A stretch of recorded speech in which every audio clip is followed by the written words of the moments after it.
Hello students, आप सभी का हमारे इस यूट्यूब चैनल में स्वागत है। स्टूडेंट्स, हम इंट्रोडक्टरी स्टैटिस्टिक्स फॉर इकोनॉमिक्स का पेपर पढ़ रहे थे, जो कि बीए ऑनर्स का पेपर है। इकोनॉमिक्स ऑनर्स का 2022-23 का पेपर है ये।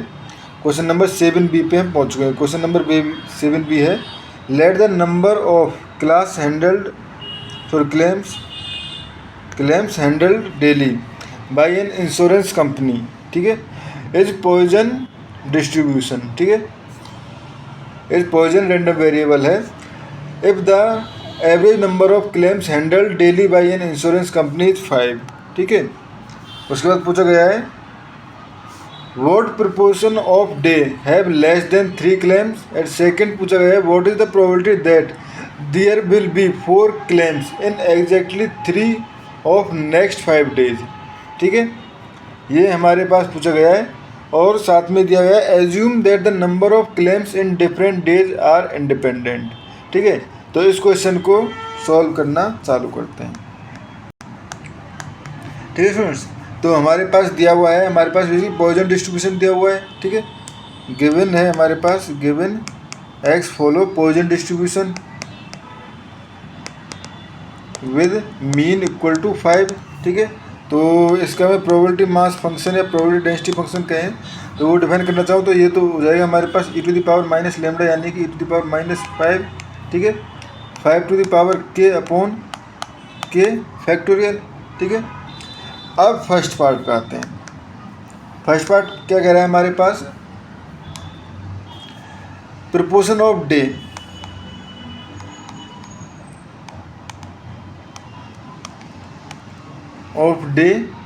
विद लेस देन 3 क्लेम्स, ठीक है, लेस देन 3 क्लेम्स। तो लेस देन 3 क्लेम्स का मतलब है, यानी 1 क्लेम हो सकता है, 0 हो सकता है, 2 हो सकता है, ठीक है। तो बेसिकली हमें निकालना है probability of x less than 3, ठीक है। एंड इंडिपेंडेंट है तो यहाँ पे हम probability of 0 plus probability of 1 claim plus probability of 2 claim, ठीक है।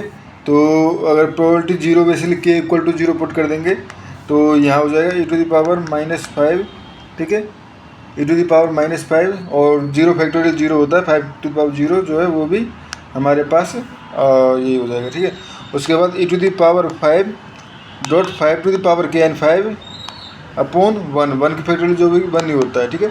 एंड P2 की अगर बात करें e⁻5 स्क्वायर अपॉन 2 फैक्टोरियल, तो ये हो गया हमारे पास e⁻5 माइनस का, ठीक है। एंड ये हो जाएगा 1 + 5 + 25 अपॉन 2, ठीक है स्टूडेंट्स। इसको आप सॉल्व करोगे तो आपके पास डिस्ट्रीब्यूशन आ जाएगा। तो बेसिकली ये आपको सॉल्व करना है कैलकुलेटर की हेल्प से, ठीक है। कैलकुलेटर की हेल्प से आप सॉल्व करोगे तो आपका टोटल प्रोबेबिलिटी आ जाएगी x less than equal to 3 के लिए, ठीक है। अब second part probability there will be 4 claims, ठीक है, in exactly 3 of next 5 days, या नेक्स्ट 5 डेज में से 3 डेज ऐसे हैं जिनमें 4 क्लेम हुए हैं, ठीक है। तो ये हमें निकालना है, ठीक है। तो पहले निकालते हैं probability of x equal to 4 claim होने की। तो ये हो जाएगा हमारे पास e⁻⁻5, ठीक है, एंड 5⁴ अपॉन 4 फैक्टोरियल, ठीक है, ये हो गया। अब निकालते हैं हम प्रोबेबिलिटी ऑफ एग्जैक्टली 3। तो बेसिकली ये हो जाएगा हमारे पास बाइनोमियल डिस्ट्रीब्यूशन से। तो बाइनोमियल डिस्ट्रीब्यूशन से हमारे पास बेसिकली ये हो जाएगा 5C3, ठीक है, 5C3, या इसको हम नोटेशन में स्टूडेंट C नहीं लिखते हैं, इस नोटेशन में 5-3, ठीक है। एंड 3 आना बेसिकली एक सक्सेस हो गया हमारे पास। तो सक्सेस को हम लिख सकते हैं PQ एंड 1 - P² यानी फेलियर, ठीक है, ये हो गया। अब P इक्वल टू क्या है हमारे पास, यानी सक्सेस होने के चांस कितने हैं, ये वाला।